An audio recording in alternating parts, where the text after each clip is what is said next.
ایک آیت بہت مشہور ہے جو میں نے پڑھی اور آپ نے صلوات بھی پڑھی، آیت ہے صلوات، اس کا مزاج سمجھا آپ نے؟ ان اللہ وملائکتہ یصلون علی النبی، خدا اور اس کے ملائکہ نبی پر درود بھیجتے ہیں۔ اچھا ایک بلند کر درود بھیجتے ہیں۔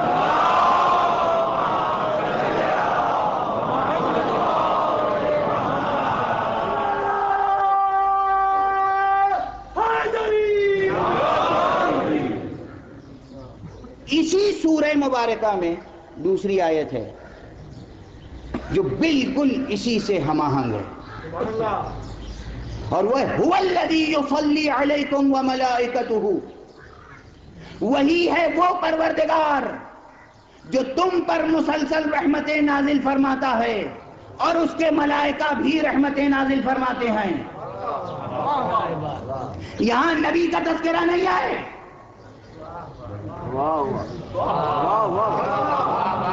توجہ برقرار ہے عزیزو، یہاں نبی کا تذکرہ نہیں آئے۔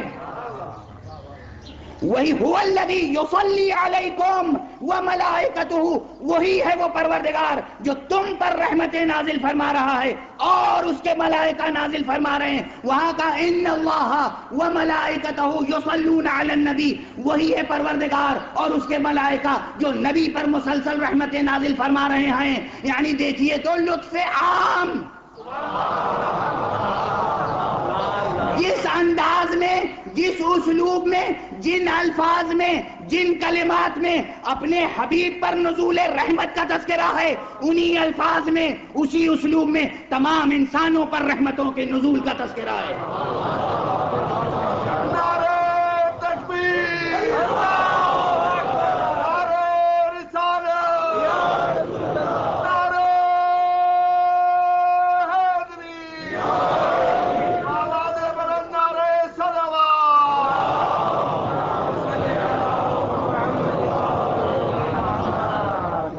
توجہ ہے آپ کی؟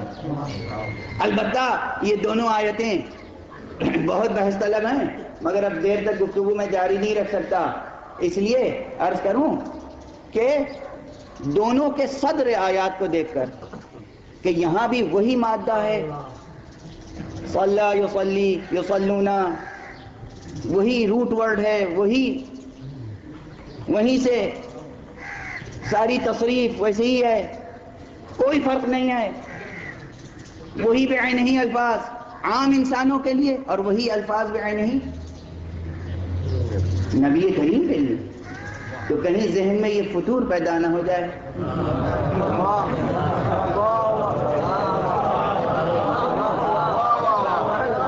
کہ دیکھا ہم نہیں کہتے تھے، ہم نے ان میں کیا فرق ہے؟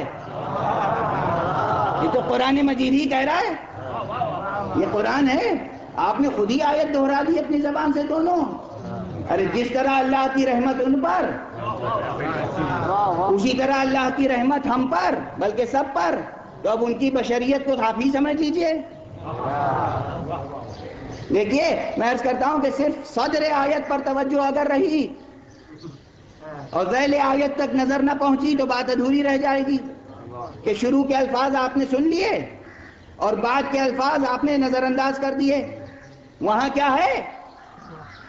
ان اللہ وملائکتہ یصلون علی النبی یا ایھا الذین آمنوا صلوا علیہ وسلموا تسلیما۔ آیت یہاں ختم ہو گئی، آیت ختم ہو گئی۔ قبل اس کے بیان کو آگے رکھوں، ایک بلند تر صلوات پڑھو۔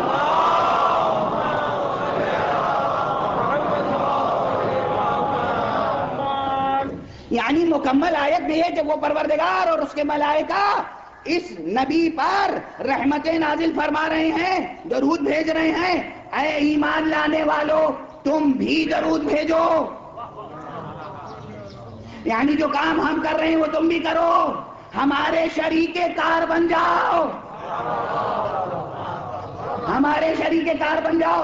اور اس کے بعد کا فقرہ جو ہے وہ سلموا تسلیما، پھر میں حوالہ دوں گا عربی میں ان کی پی ایچ ڈی کی تھیسس میرے ذاتی کتب خانے میں موجود ہے جو انہی کی عطا کردہ ہے، کہ انہوں نے لطف فرمایا تھا کہ اپنی تھیسس لا کے دہلی میں مجھے عنایت فرما دیا، یہ کہہ کر کے مجھے معلوم ہے کہ یہ چیز آپ کے پاس ہونی چاہیے۔ جناب مولانا کلب صادق صاحب قبلہ انہوں نے عربی زبان و ادب میں پی ایچ ڈی فرمائی اور امتیاز کے ساتھ. اب تو یہ حوالہ ان کے لیے بہت چھوٹا حوالہ ہے. اب تو دوسروں کو ان پہ پی ایچ ڈی کرنی چاہیے. ان کی خدمات اور ان کی شخصیت اور ان کے افکار پر ریسرچ اور تحقیق ہونی چاہیے. لیکن ان کی موجودگی میں عرض کر رہا ہوں کہ 99% جو ترجمے ہوئے ہیں آج تک اس فقرے کے، اس طالب علم کو اس سے اختلاف ہے. فرقے کی بات نہیں کر رہا ہوں، مسلک کی بات نہیں کر رہا ہوں. سارے مترجمین نے اس فقرے کو صحیح طور پر ترجمہ نہ کر سکے. تمام مترجمین. دیکھیے اگر آیت یہاں ختم ہو جاتی کہ اے ایمان لانے والو تم بھی درود بھیجو اور صلوات بھیجو، تو شروع میں کیا ہے؟ ان اللہ و ملائکتہ یصلون، اللہ اور اس کے ملائکہ صلوات بھیجتے ہیں، رحمت نازل کرتے ہیں. مومنو تم بھی رحمت بھیجو. بات مکمل ہو گئی. اب آخر میں ایک فقرہ اور بڑھائے گا، وسلموا تسلیما. اور سلام ترجمہ جو عام کیا جاتا ہے وہ کیا ہے؟ اور اس طرح سلام کرو کہ جو سلام کرنے کا حق ادا ہو جائے.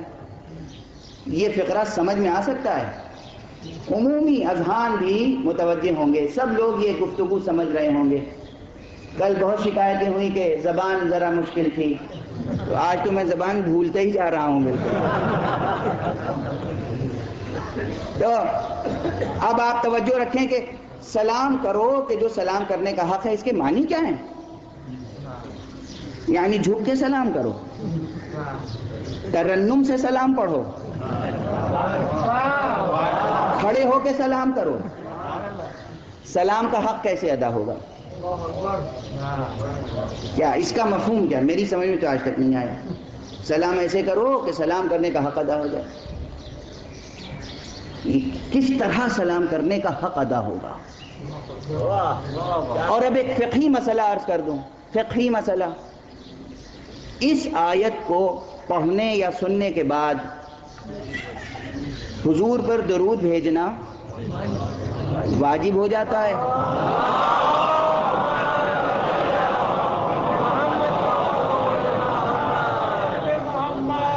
اور عمومی حالات میں استحباب قائم ہوتا ہے. اس واجب پر ایک جگہ عمل ضروری ہے، نماز میں. نماز میں یہ واجب ہے. ممکن نہیں ہے کہ صلاۃ ہو جائے اور صلو پہ عمل نہ ہو.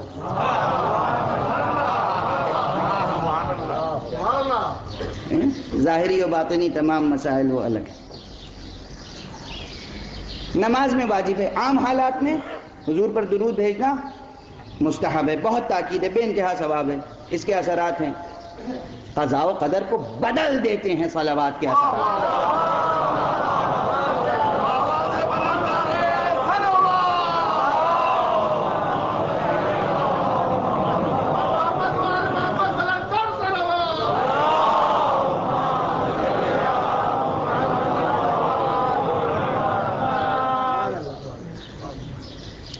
اب اس واجب پر عمل کرنے کے لیے میں اگر فقہی مسئلہ یہ پوچھوں کہ آیت سنی اور میں نے صرف اتنا فقرہ کہا اللہم صلی علی محمد و آل محمد، تو یہ میری تلاوت مسقط تکلیف ہے یا نہیں؟ تکلیف ساقط ہو گئی یا باقی ہے؟ واجب ادا ہو گیا یا باقی ہے؟ تمام فقہا کہیں گے واجب ادا ہو گیا.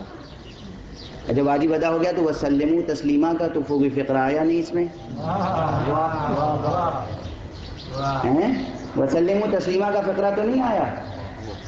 یہ تو میں نے کہا نہیں کہ اللہم صلی وسلم، نہیں کہا. اللہم صلی علی محمد و آل محمد کہا اور بات تمام ہو گئی. آپ نے کہا واجب ادا ہو گیا، تو وسلموا تسلیما کا فقرہ رہ گیا. اس کا مطلب واجب ادا نہیں ہوا، لیکن سب کہتے ہیں واجب ادا ہو گیا. تو یہاں پر لفظی سلام مراد نہیں ہے عزیزو. یہ نہیں ہے کہ ہم سلام صیغہ سلام میں کہیں تبھی واجب ادا ہوگا، وہ ادب کا تقاضا ہے اپنی جگہ. لیکن یہاں پر وسلموا تسلیما کے معنی ہے کہ تم درود بھیجو. یہ ہے لسانی عمل، یہ ہے ذکر. اس آیت میں ذکر اور عمل دونوں کا اجتماع ہے. قول و فعل دونوں کی دعوت دی گئی ہے. زبان سے مصطفیٰ پہ درود بھیجو اور اپنے پورے وجود سے سر تسلیم خم کر دو مصطفیٰ کے سامنے، اور ایسی اطاعت کرو کہ اطاعت کا حق ادا ہو جائے. صلوات پڑھیں محمد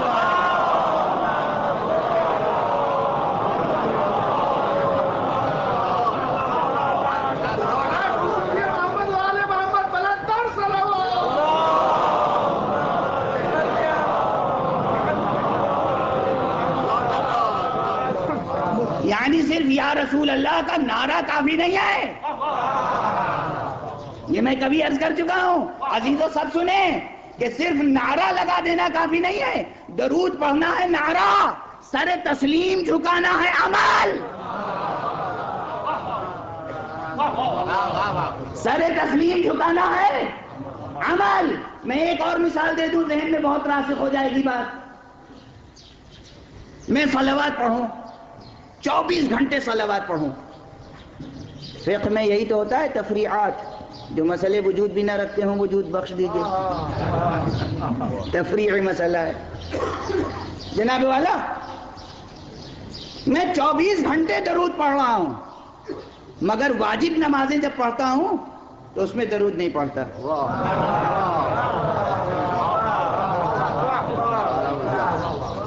سمجھ میں آپ؟ اب وہ جو 24 گھنٹے درود پڑھ رہا ہوں وہ قبول ہوگا؟ وہ قبول ہوگا؟ نہیں. کیوں؟ ذکر تو کرتے رہے مگر مقام عمل میں پابندی نہ کی.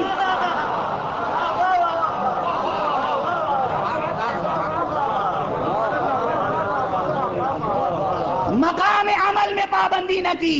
نماز میں پڑھنا وَسَلِّمُوا تسلیمہ کا تقاضا ہے.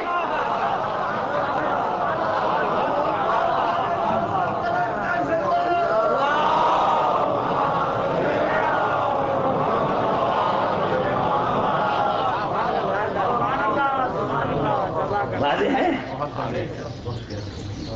اب وہ جو پچھلا جملہ میں کہنا چاہ رہا تھا وہ بھی کہہ کے آگے گزر جاؤں کہ جو لوگ نعرے لگا کر سمجھتے ہیں تکلیفیں ساقط ہو گئیں. ایک نعرے حیدری لگایا اور یہ سمجھ لیا کہ سارا حق مولا کا ادا کر دیا.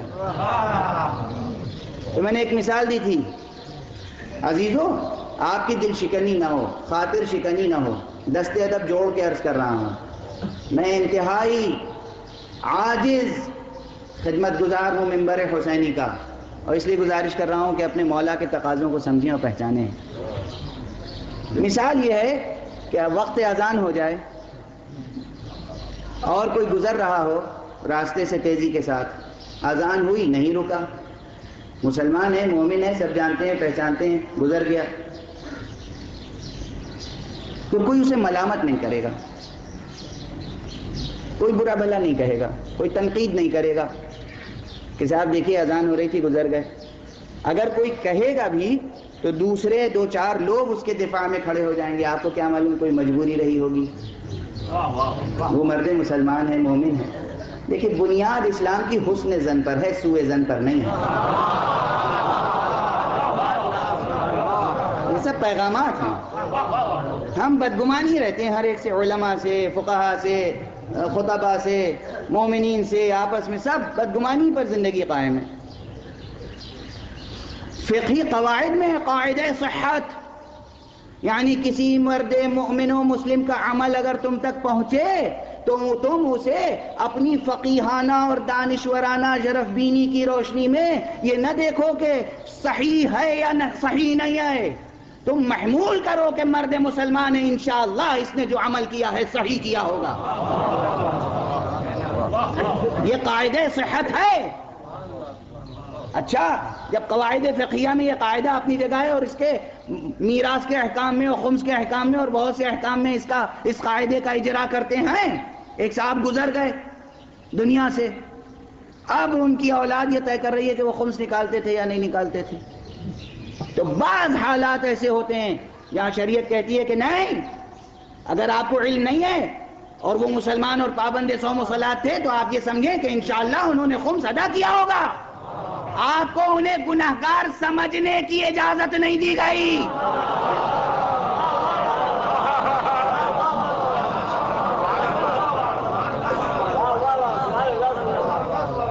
حسن زن پر زندگی کی بنیاد ہے، سوء زن پر نہیں. اور یہ فطرت انسانی بھی ہے. تو جناب والا جب وہ گزر جائے گا گزرنے والا تو سب کہیں گے کہ ارے بھائی یہ کوئی مجبوری رہی ہوگی، آپ کیوں سمجھ رہے ہیں کہ وہ تارک الصلاۃ ہے؟ لیکن اگر کوئی شخص مسجد میں آیا اور اس نے کھڑے ہو کے اذان دی اور بغیر نماز پڑھے ہوئے چلا گیا، اب پوری مسجد کے لوگ ملامت کریں گے. پہلے تو جستجو ہوگی کہ خیریت تو ہے، کوئی ایسی بات تو نہیں ہو گئی کہ اذان تو دی اور نماز پڑھے بغیر چلے گئے. طبیعت، صحت، گھر سے کوئی ایسی کال تو نہیں آ گئی، کوئی ناگوار بات تو نہیں ہے. اور جیسے ہی اطمینان ہوا کہ نہیں کوئی ناگوار بات نہیں ہے، پھر سب کہیں گے یہ عجب مسئلہ ہے، اذان دی اور نماز نہیں پڑھی. اذان دینے کے بعد ذمہ داری بڑھتی ہے، گھٹتی نہیں. یہ جو لوگ نعرے بلند کرتے ہیں، نعرہ اذان ولایت ہے. اذان دینے کے بعد ذمہ داری بڑھتی ہے، گھٹتی نہیں. صلوات پڑھیں محمد والے.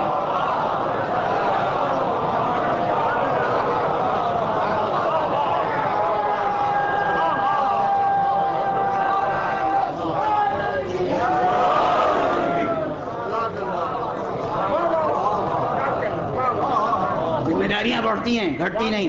تو پلٹ کے آ جاؤں اس بحث کی طرف کہ جناب والا صلوات 24 گھنٹے پڑھی اور نماز میں نہ پڑھی تو یہ مقام عمل میں وسلموا تسلیما کے تقاضے سے انحراف ہے. اب یہ پوری آیت آپ کے ذہن میں ہے، وہاں ہے کہ اللہ رحمتیں نازل فرما رہا ہے، اس کے ملائکہ رحمتیں نازل فرما رہے ہیں، اور تم بھی دعائے رحمت کرو اور ان کے سامنے سر اطاعت خم کر دو، اس طرح کہ حق بندگی ادا ہو جائے. یہ ہے وہ آیت. اب سمجھیے گا آپ ان کے برابر ہیں یا کیا صورتحال ہے؟ یہ آیت کیا ہے؟ هو الذی یصلی علیکم وملائکتہ لیخرجکم من الظلمات الی النور. وہی ہے وہ پروردگار جو مسلسل تم پر رحمتیں نازل فرما رہا ہے تاکہ تمہیں ظلمتوں سے نور کی طرف لے جائے. تم ظلمتوں میں پڑے ہوئے ہو، نور کی طرف کب پہنچو گے؟ جب وسلموا تسلیما کی منزل تک پہنچو گے. در مصطفیٰ تک پہنچنا نور کی منزل تک پہنچنے کے مترادف ہے. صلوات پڑھیں محمد.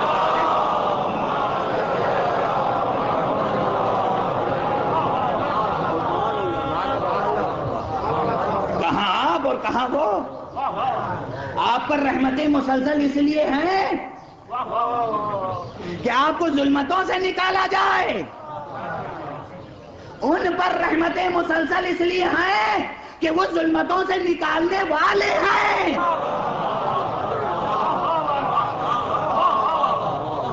آپ اور وہ برابر نہیں آئے.